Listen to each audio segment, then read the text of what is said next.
that's really dope. You get to go to the Grammys this weekend, so let's figure out what you should wear. Now listen, it's not always about the labels all the time. Fashion is about what you make out of it. So what I would say this week, stand out this weekend. Do something with some bright colors and do a color block with some black. Now, the color of the year is living coral. So if you got any of that, you're going to be on point too. So let me know. Hopefully that helps. Go check out my site at beatme911.com. Check it out, y'all. I'm not playing. We ready to go.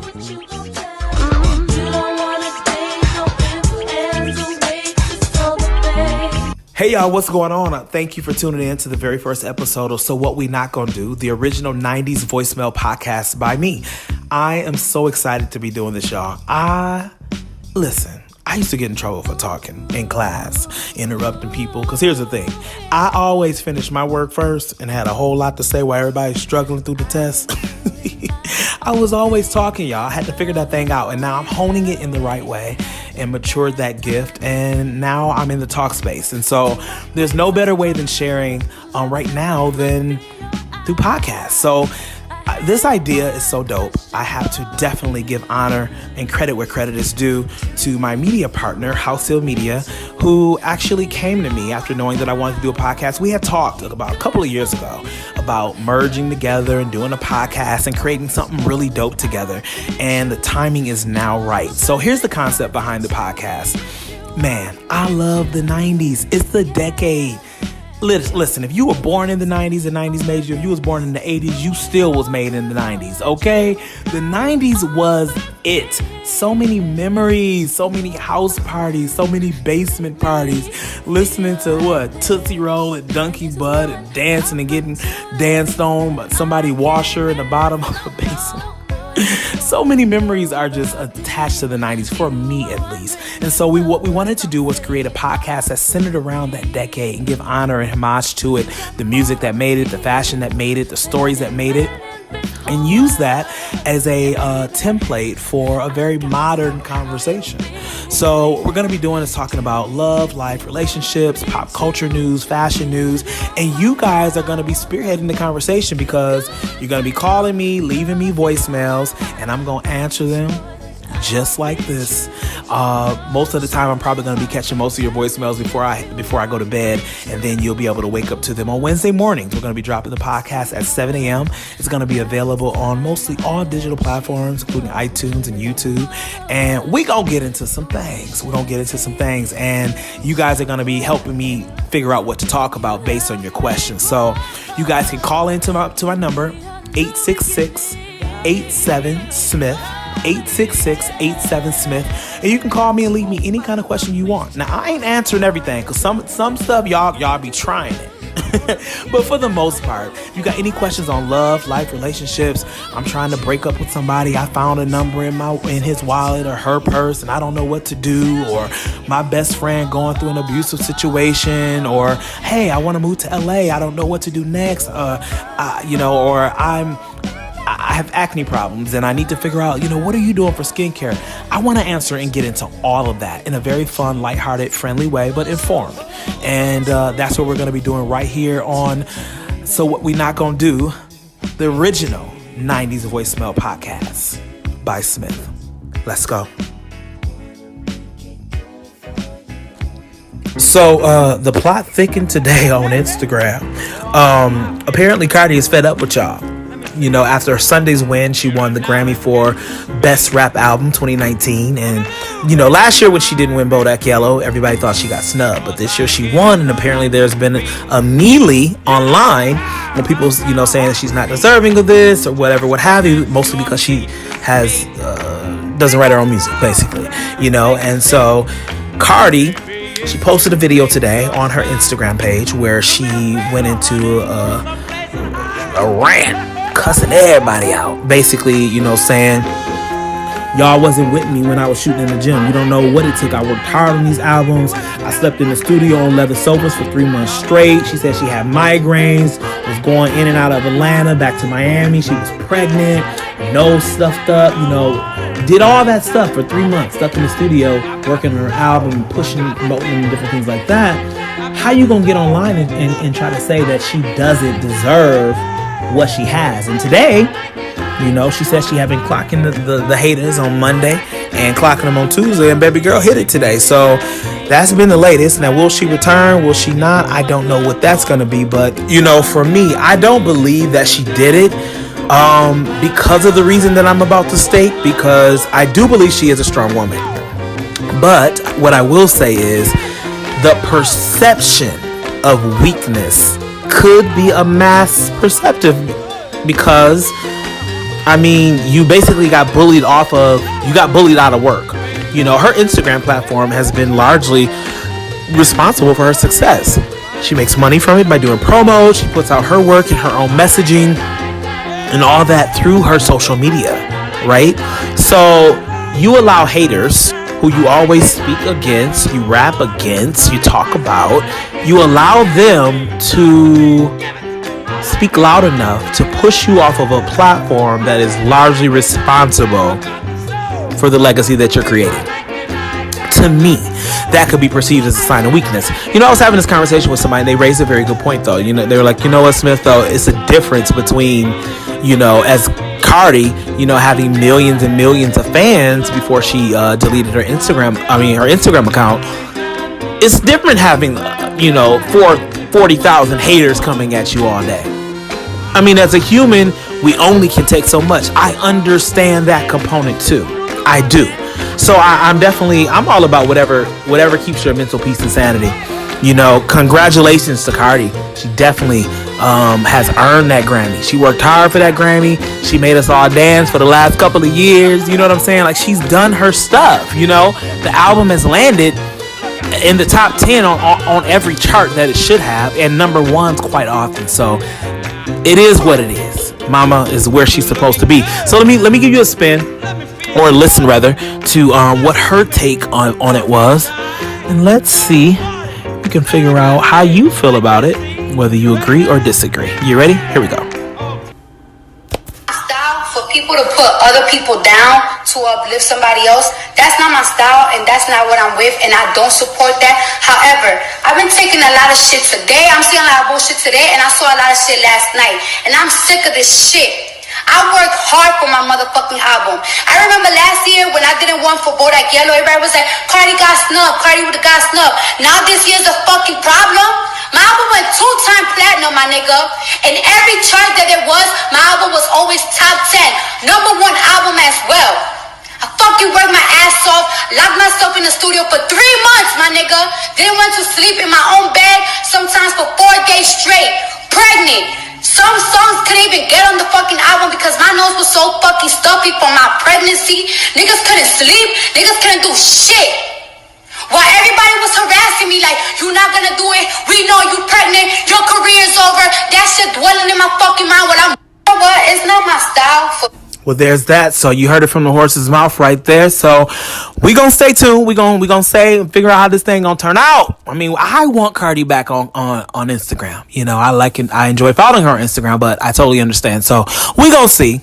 If my predictions are right, she'll be back.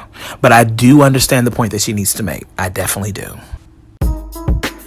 Meanwhile, 30 minutes ago, Nicki Minaj, of course, the same afternoon that Cardi B leaves Instagram, posted a picture on her own Instagram account with a picture of her wearing a striped jersey dress that's literally midriff, sitting Chanel, sitting on her, sitting like it's sitting. And her caption is, "Mirror, mirror, who's the fairest? What I drop on this watch." Y'all know what she's trying to say. We know it, but this is Nicki though, right? This next music break is dedicated to Brandy. Happy birthday, Brandy. She celebrated her birthday February the 11th. It was her 40th birthday. Love you, sis. Gonna be playing one of my favorite songs off of her Never Say Never album that came out in 98. It's called Put That on Everything.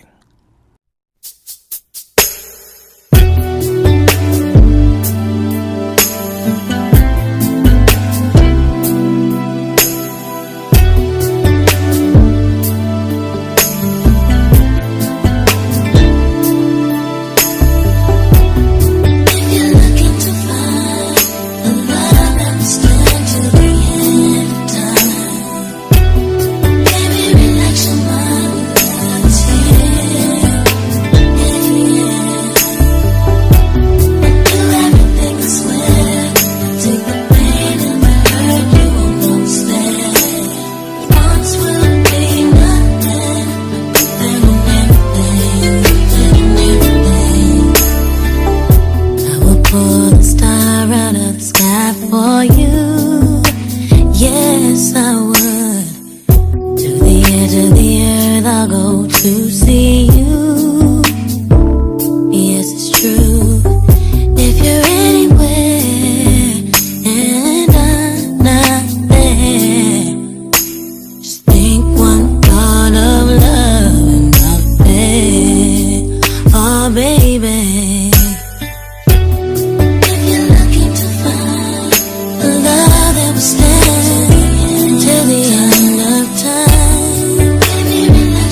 y'all, we about to have some fun on So What We Not Gon Do, the original 90s voicemail podcast by this guy right here. You're going to be able to call in and leave me questions about love, life, relationships. Should you break up? Should you tell on what's going on? Whatever you want to ask, we're going to talk about it right there live on the air. I'm also going to have a question of the week that you guys are going to be able to chime in. We're going to play it right on the air. We about to get into some things, and it's going to be centered all around the 90s, the decade that basically made me who I am. So I'm ready. If y'all ready, we about to get into some things. On February 8th, the 800 number is going to drop where you're going to be able to call me. And on the 13th, baby boy, about to debut his podcast. I'm so excited. Make sure you guys get ready to call in. Get those questions ready, because I'm ready to answer.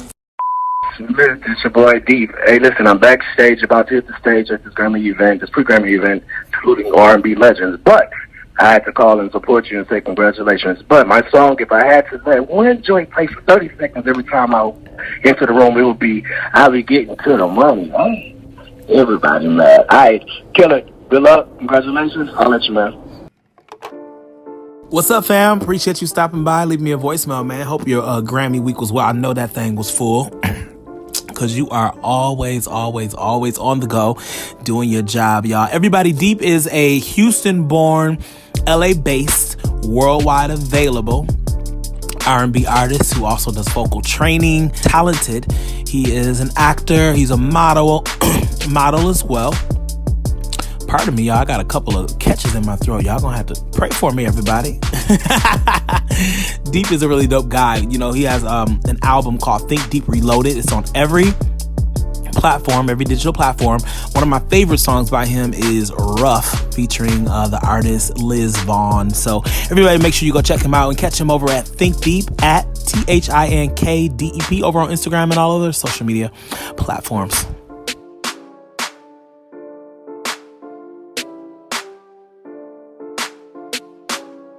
Thank all y'all for calling in to the original 90s voicemail podcast. I think I'm ready to get into my next voicemail. Okay, so this is my question.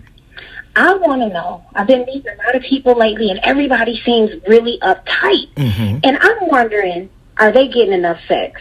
So I just want to know, do you think it should be, I'm thinking it should be a law that people have sex regularly, or at least get their release, however they might do it, okay? So I want to know what you think about that, because I'm really thinking it's a problem, and it needs to be against the law. Tell me what you think. That's all. So this caller says she's been running into a lot of people who have been seeming to be uptight lately, and she thinks that it's because they're not having sex or getting enough sex. And in retribute, she believes that it should be a law created for people to get their rocks off so that the world can be a better place, and wants to know what I think about it. Well, here's this. For starters, you know, hey, people need to find whatever places they need to find for the peace that they need to find. But what I'm going to say is this. I mean, if you keep running into people that you feel like is a little uptight, you might need to change the rooms and the places that you're going in. You know, you might need to go into some places that ain't so uptight. Let's start there. But, of course, we know sex is a reliever. But, you know, one thing about this, too, you got to be careful with where you reach for temporary relief. So, you know, a lot of reaching going on in the wrong places trying to relieve a temporary problem. You know what I'm saying? I'd rather get to the core of things and figure out what's really going on. Yes, while being, what I want to say, stored up sexually could cause some frustrations. There might be a little bit more behind that. There may be a little bit more. So do I think that it should be a law? Do I think that a judge should slap his gavel down mandating that, citizens should have X amount of sex in order to make this world a better place? No, we all know that's not going to happen. I definitely don't think so. Oh my gosh, the Saints will be in an uproar. The Saints will be in an uproar about all that fornication going on. But what I do say is I do believe that everybody should take personal responsibility to make sure that when you leave in your house, when you're at work, when you're serving the world, or just living life, just calm down. Be a good person. You ain't got to walk around with your arms folded up, acting like you don't want to be there, all frustrated and all uptight and snapping at people. Yo, address that. You know, and one way of addressing that is compartmentalization. You know what I'm saying? You know, compartmentalizing means putting the effect and the energy and the emotion in the proper place and leaving it there. Like old girl said in that meme, leave me there. Leaving that there. You know, if you get into it with your boss at work, that means you don't come home beating up your wife or your boyfriend or what have you because of what happened at work. You compartmentalize. And so I think that's what I would advocate more than making it a law that you gotta have sex. Now, what you do after you get done compartmentalizing don't got nothing to do with me.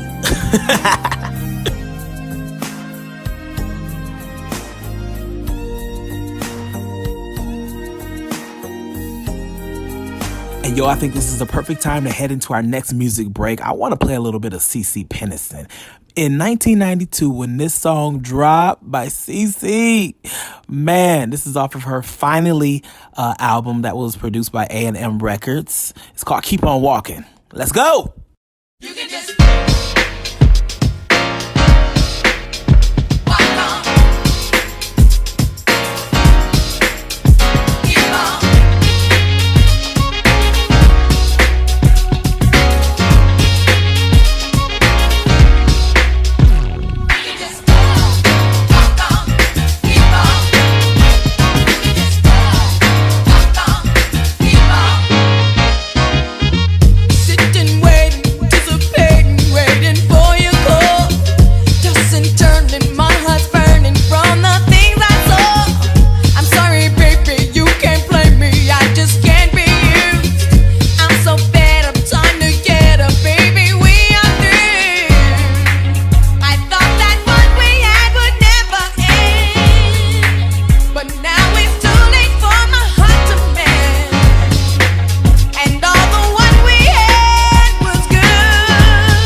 So there I was, minding my own business, sitting up reading one of my most trustworthy news sites, Twitter, and up pops an article from the LA Times. I don't know, I got an instant attitude. So this is what the article said. LA will become biggest city in the U.S. to ban fur sales. Written by Emily Alfred-Gray. Okay, let's talk about that. So LA is going to become, as of 2021, signed Tuesday, yesterday. There's a new city ordinance that LA has decided that it's going to make illegal to sell, manufacture, or trade furs or fur clothing and accessories such as coats, handbags, and keychains, all within LA City limits. So, here's my thing with that. Listen, I'm all for whatever causes that you sign up for, whatever, people decide they want to fight for, whatever. But I'm tired of people telling me what I can and can't do. Like, you, down to what I actually can purchase and wear on my back now, you're telling me I have to literally drive outside of the county to go buy a fur that already exists, that's already in the earth, not a new fur, not an animal that was shot up as Big Bear or something like that. Let's get it, get it. Let's see what our next caller got to say real quick. Let's check it out. I have a question. My question is, how soon do you think couples should merge bank accounts, share bank accounts, move in with each other, things like that? Do you think they should stay separate? Or the money is a big issue because that's kind of like one of the number one reasons for divorce is financial. So how soon do you think couples should merge bank accounts and start putting money into the same bank account and start governing themselves, or even though they live in separate houses?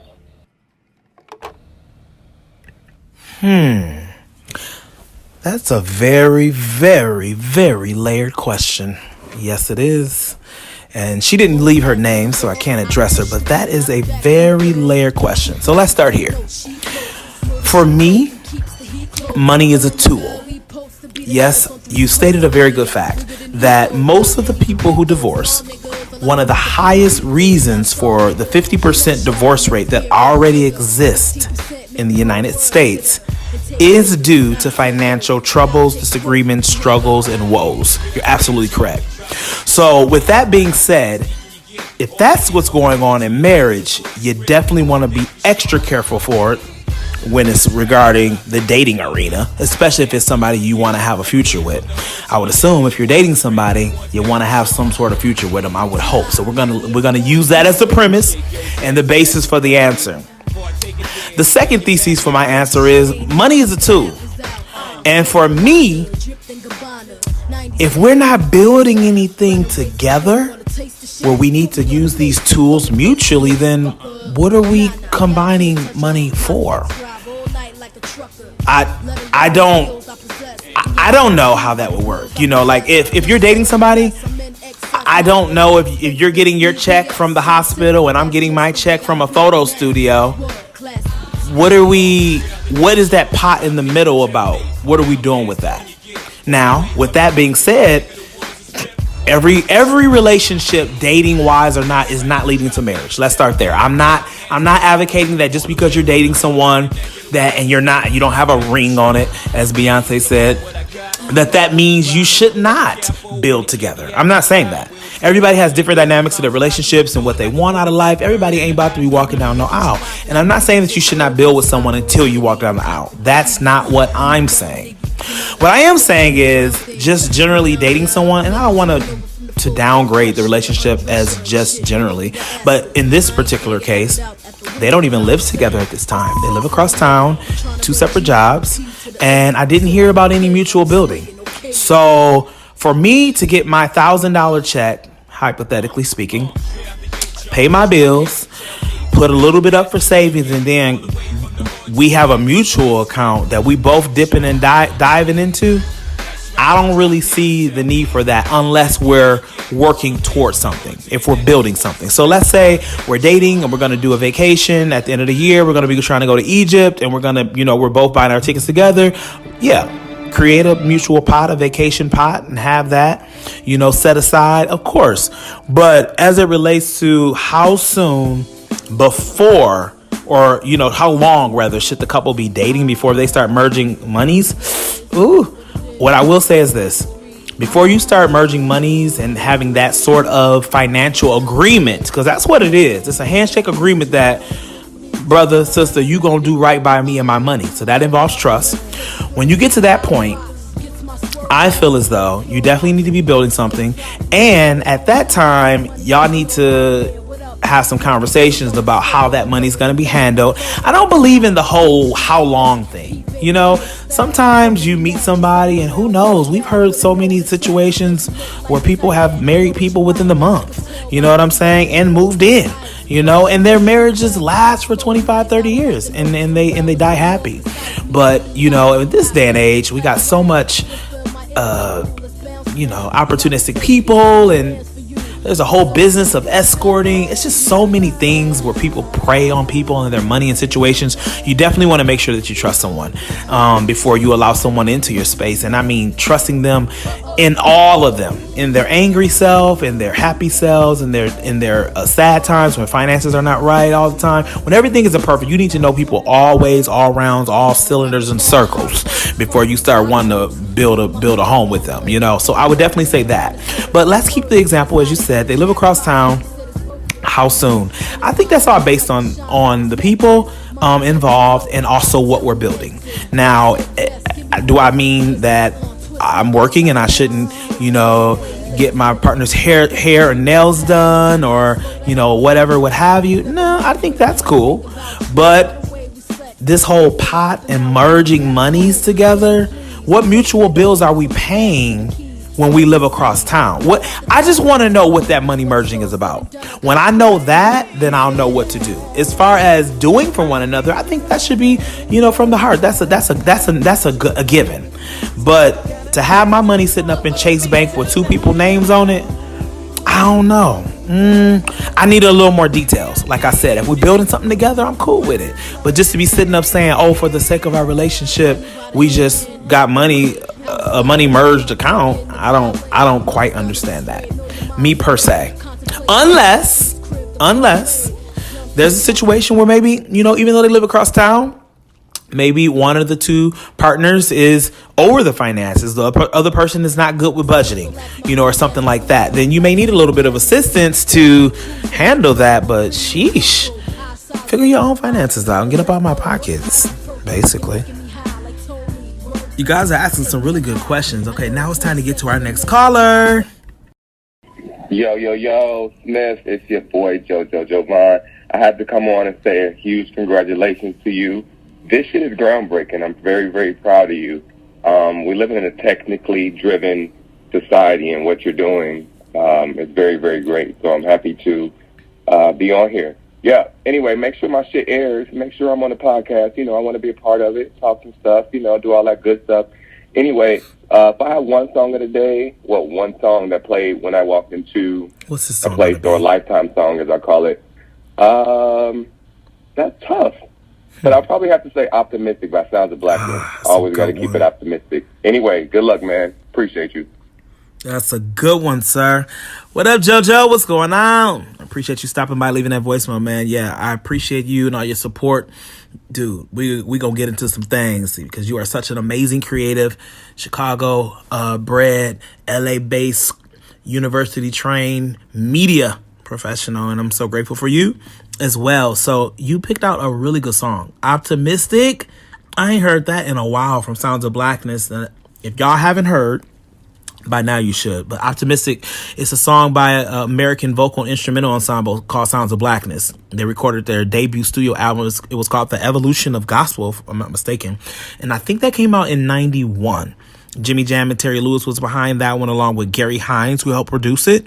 And it featured some amazing singers. They went on to win some super dope awards, built a name for themselves, had worked with a bunch of other people. And so, we're going to just go ahead and play that. We're going to go right into that. That's a good segue into something that we all should have. Optimism. Keep on. Never say die. Keep on. Blackness. Keep on. Never say die. Keep on. Never say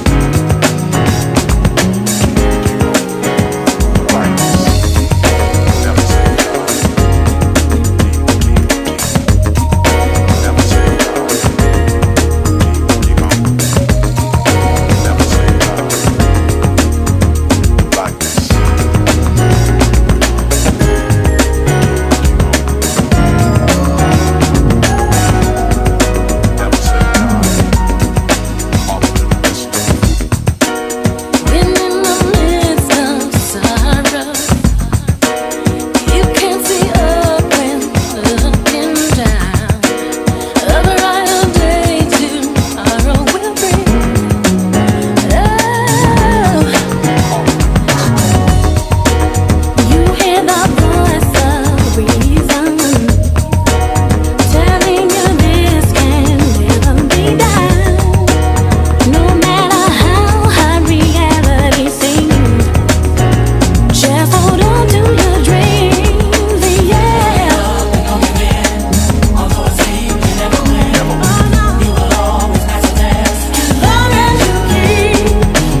Ba-da-ba-ba-ba. My podcast, I'm loving it.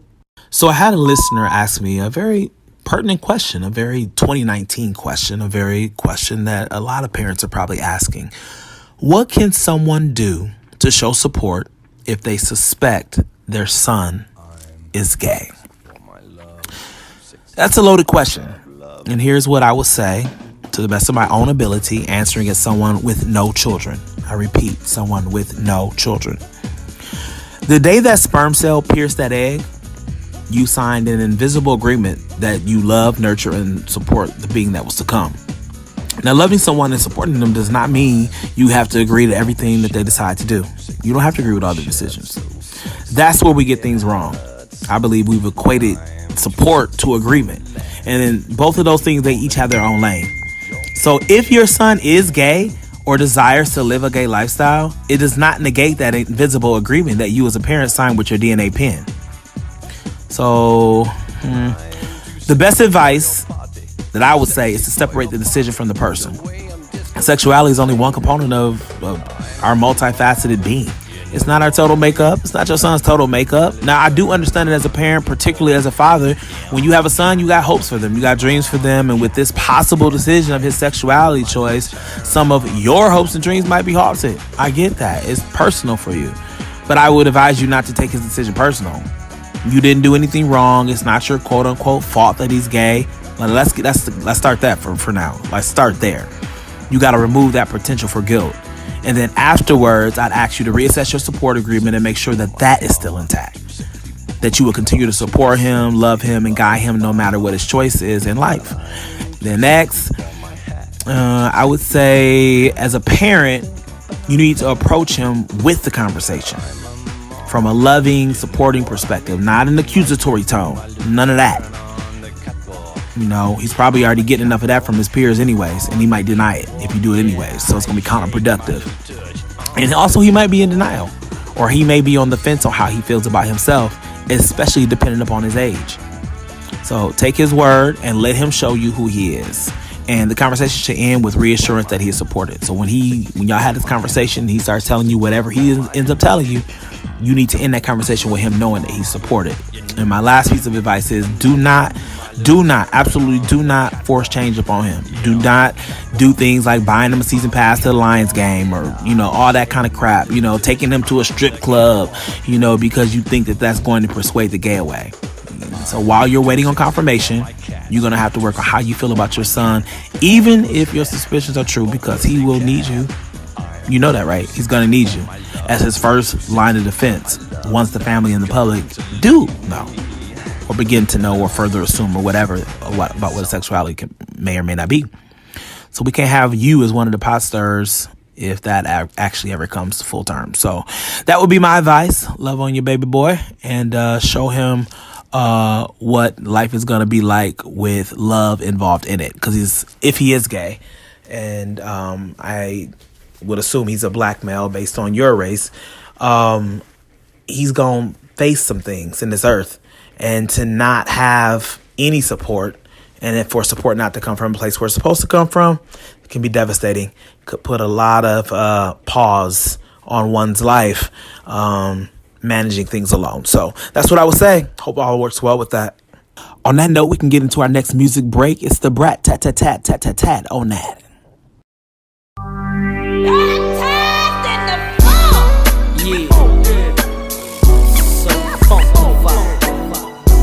Let's take a ride with the brat tat tat tat tat tat tat on that ass.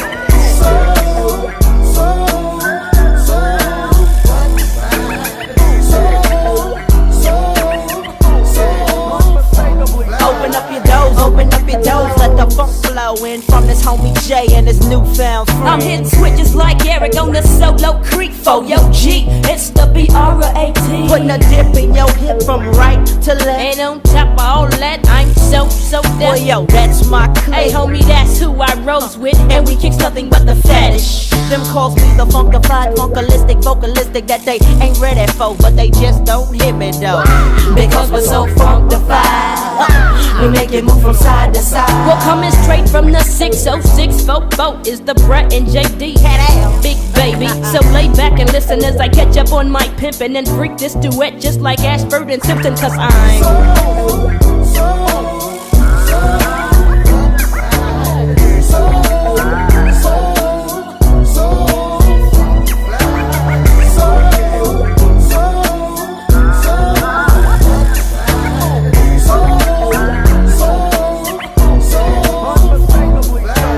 I'm putting it down ain't a thing to me, and ain't too many hoes that can hang with me. It's like that, and as a matter of fact, when it comes to the brat tat tat tat, I make your neck snap back. Meaning I got the hit that'll get you bent. Tear the roof off this mother like Parliament. I'm on a rollin' control like Janet. Damn it, Brat, you're the funk bandit and they can't handle it. I know, that's why I keep hitting them with this grammar, letting all y'all know that I'm the real mamma jammer. Straight to the head like a chronic sack. I passed the mic to the Brat, and yo, I passed it back. Well, sisters and fellas, it's time to get your groove on. I provide the funkified sounds and make you move home. I hope you guys are having fun, because I am having a blast. Now let's get into my next voicemail. Let's see who called me.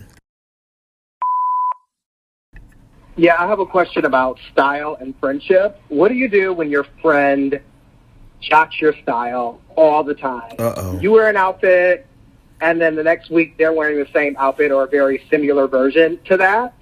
Am I supposed to say something about it, or should I just take it as a compliment? It's kind of getting aggravated. I need help. I have actually been in a situation like that, and it was incredibly annoying. So I had this friend, we would go shopping, and I always saw that he would place himself in front of me, like on the racks in front of me, or positioned in the store, before me, so that he could pick up the things that he and I both know were literally my own branding, were literally my own style, and would pick them up as though I was the one that was trying to come into the fashion party. I've been in that position before, and it was definitely frustrating. I actually had to stop shopping with that particular friend, and slowly things started to settle up. But what I would say is this: no, I would not take it as a compliment. Anytime you take something from someone, or borrow, or are inspired by, especially when it's your friend, I think that it's important to pay honor and homage to. If somebody's sitting up in your face with your whole swag on, same, glasses, same backpack, same fanny pack, same shoestring, different colors that you always do, and they sitting up in your face and not even saying thanks for inspiration, I love how you did this, I'm gonna jock that next week, friend, I'm gonna take that next week, no honor, no nothing. To me, that's not something that you should take on as a compliment, I would say. It seems a little bit covert to me. It seems a little bit covetous to me. Now, it may not have a malicious tone to it, so I'm not going to just throw it into the jealousy arena or anything like that. It may not have a malicious tone. You may definitely be inspiring, but there is a very, very fine line between being inspired by and, sir, ma'am, you're flat out copying.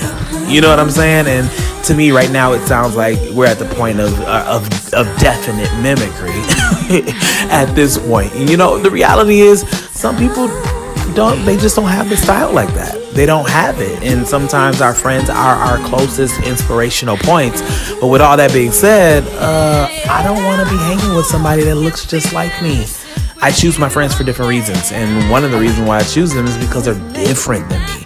Not because they're identical, and that's kind of boring. And then to be in my face on the low doing it is just disrespectful, in a way. So, no, I wouldn't take it as a compliment. And yes, I probably would.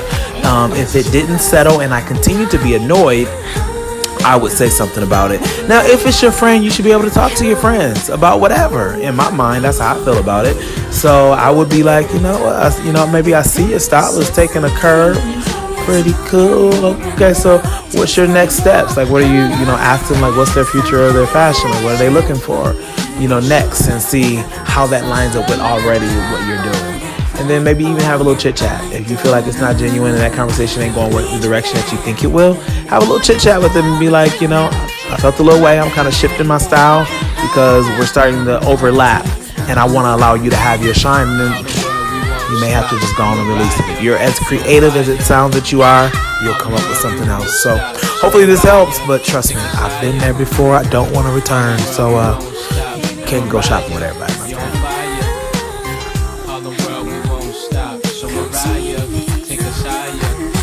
So if you're like me and you work really hard during the weekend, you're always looking for something to do on the weekend. And if you're also like me and dateless for Valentine's Day, you'll also be ready to turn up this weekend. And so guess what? I got a few things that are going on this weekend that I got lined up for you. Got to make sure to tell you about. So 2019 Los Angeles Travel and Adventure Show. It's going to be held at the Los Angeles Convention Center, which is located at 1201 South Figueroa downtown, on February the 16th, which is Friday, and then the 17th, which is Sunday, of course. It's going to be held between 10 o'clock and 5 o'clock. Now, here's what you can expect there. You'll be able to meet travel celebrities Samantha Brown, Rick Steves, and also Pauline Farmer. They're going to have camel rides. They're going to be doing scuba lessons. You'll be able to meet people who are professionals at planning cultural travel. You can get more info at travelshows.com. The tickets are about $11 individually or either $18 for two adults. So that sounds like that could be pretty fun. Next up on Saturday is the weekly hip-hop party at The Reserve, called Reserve Saturdays Hip-Hop and R&B Nightclub. It's also downtown. They begin at 10 o'clock p.m. on Saturday. Of course, it's 21 and up. They're located at 650 South Spring. Now, if you RSVP via eventbrite.com, you'll receive a discounted admission at the door before 11 p.m. It is free to RSVP online, so make sure you do that. And last but not least, the Long Beach Comic Expo 2019 is also going on. It's an annual event held at the Long Beach Convention Center each spring. It's a celebration of comic books and pop culture that showcases the exceptional work of talented writers, artists, illustrators, and creators of all types of pop culture. It's going to be going on Saturday, February the 16th, 10 o'clock a.m., and they're going to be ending at 5 o'clock p.m. Again, it's at the Long Beach, Convention Center. So that sounds like that's going to be pretty fun. And then this seems really fun. This is my last event and suggestion for you. It's called Bless Up LA, the best Afro-Caribbean party in LA. So they're going to be playing dancehall music, Afro beats, soca, Afro house, hip hop, starting on Saturday the 16th at 9 o'clock p.m. And they're going to be going into the wee hours till 2 a.m. And they're ready to turn up. It's they're going to be featuring music from Sean Paul, Wizkid, and a bunch of other people. 21 and up, of course. It's going to be free with RSVP before 10 o'clock p.m. And I can't tell you what they're going to charge up to that. All I'm saying is just get there. Some of my best conversations I have at night. You know, when my mind is on a zilly during the day, creating content and working with clients, and it's a lot going on when the daylight is up for me. But as the evening draws closer, you know, my mind, it usually tends to, I think all of ours does. This ain't nothing special, but I think a lot at night. And I have some of my most introspective thoughts and bomb conversations in the evening. And that happened last night. I was talking with someone near and dear to my heart, who was going through a relationship situation where the person that they were talking to, they had a past situation. They had somebody that they had been with for a number of years. They, were working their way out of the situation, but that past tense, situation vibe was still there. And while they were moving forward with the person that I was talking to, everybody's been honest. Everybody knows, but it's just, the person that I was speaking with, they started falling a little deeper for the person who had a past situation. So you're dealing with the heartache of essentially, am I going to be the choice? And that reminded me of a situation I had found myself in where I was getting to know someone and had basically realized we were both on a different page. And when that relationship dismantled, I found myself left with the feeling of I didn't win. I didn't have the desired outcome. And in my life, and the person I was talking to, we could relate on this, so I'm speaking for both of us. I set my life up for championship. I love challenges. I don't only enter situations that I know I win, but when I enter situations, I enter them to win them. Whether that's a personal thing I'm working on for myself, whether that's a weight loss goal, whether that's doing this podcast, I don't enter anything with a desire to lose it. And so when it comes to relationships, especially ones where there's matters of the heart, where I've given my heart and my time away, no, I haven't given it away, where I've invested my heart and my time into a place, and to not have that yielded result, for about a month or so, I have felt like I didn't win. And so the person I was talking to last evening was feeling that same way. And I could definitely relate to that feeling of, I don't want to say failure. That's too strong of a word. I don't take that full responsibility for anything dismantling. I'm going to sit up and take the full responsibility for it, because that's self-martyrdom and sacrifice, and that's unrealistic and not healthy. But I did feel a sense of loss. And I was talking to the person last night about how deep that feeling is and how unrealistic it is at the same time. Because the reality is, the person, they agreed in their situation, ultimately, that wouldn't be the final stop that you would want. And in my situation, it definitely wasn't the final stop that I would want. But it was enjoyable for the moment. You know what I'm saying? So you're dealing with enjoyable moments, and then you're still feeling like not lost and not chosen, but you're feeling that feeling over something that you would not have really wanted ultimately. So when we broke that down, how deep is it that we would allow ourselves to become unraveled, dismantled, discouraged and depressed, pulling out the little bit of edges that we got, all about a situation that we never really ultimately wanted? So for me, I think that what it takes is we gotta really sit and think about, what do we want? Out of arguments and debates, out of business deals, out of relationships, out of moves across the country, I think it's your job and your responsibility to really sit down and say, what do I want? What do I want? Warm weather? Do I want to make a lot of money? Do I want to be lusted over? Like, what do you really want? And be as honest as you can be with that. Well, what do you want? And then when you figure out what you want, you need to ask yourself, now, is that thing, first of all, is that thing available here? Does this place have the capacity to yield to me what I actually want? Now, that's the next question. You better ask that as question number 2. Now, if the answer is no to question number 2, then you, baby boy, baby girl, you need to put on your skates. You need to start up your car. You need to have Alexa pull up a ride. You need to have Go-Go Gadget skates or something, and you need to hit it. Now, if you come to the conclusion that that place has the capacity to yield what it is that you say you want, then now you need to ask yourself question number 3. Is it worth fighting for, waiting for, or remaining? And those are the questions that we don't ask. So we go in fighting for stuff that we don't want and we know we don't want, or we go in surrendering stuff and give it up easily on stuff that we know would benefit our lives. And both of those can be dangerous places. And so that was the conclusion that I drew. And so to get out of that sort of sadness and that feeling of loss, what I did and what I advised the person I was speaking to, you need to create happy places. There needs to be a list of 7 places. I don't care if you got to put them in your notes on your iPhone. I don't care if you got to write them down on the old school pad. I don't care if you got to get them tattooed on the back of your leg. You need to find places of happiness, whether that's eating a bowl of ice cream, running up to the water at Venice Beach and putting your toes in, whether that's going up to your favorite happy hour and getting there 10 minutes before they getting ready to shut the menu down, whether that's putting on a bad outfit and going to step out. You need to find places that you know is your show enough happy places, at least 5 of them. And that way, when sadness comes, when loss comes, you need to put on your shoes and you need to run to those places. And I think that's how we take responsibility for our happiness. I do. I really, really do. And so that's what I wanted to encourage you with and leave you with today, is to take full responsibility of your happiness. So what we not going to do is continue to make everybody else responsible to making sure that we have joy and a genuine smile on our face. Because at the end of the day, that's up to us. That's up to us. And I'm telling you this, what you build on the inside of you will be the only thing you can exude to the world. You know, if you're not happy, you can't really do what you're supposed to do in the earth, because you don't have the capacity right now to yield that. And so that's what I want to leave you guys with, you know. So what we're not going to do is sit around and be living no kind of depressed life in 2019. We're not going to do it. Mental health is really real.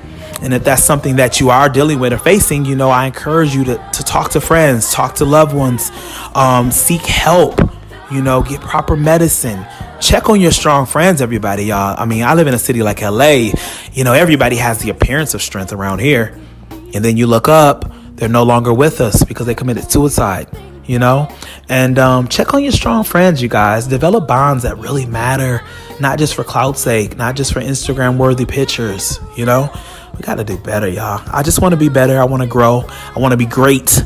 Not just on the gram, not just on the outside, but also on the inside. So thank you guys for tuning in to the number 1 episode, my very first episode of So What We Not Gon Do, the original 90s voicemail podcast. I cannot wait to check in with you guys next week. Be sure to follow the podcast at So What We Not Gon Do podcast on Instagram. And of course, follow your host with the most, me, Smith, at Smith Worldwide. You guys, it's about to be on and popping. I'm telling you, it's about to be on and popping. And guess what?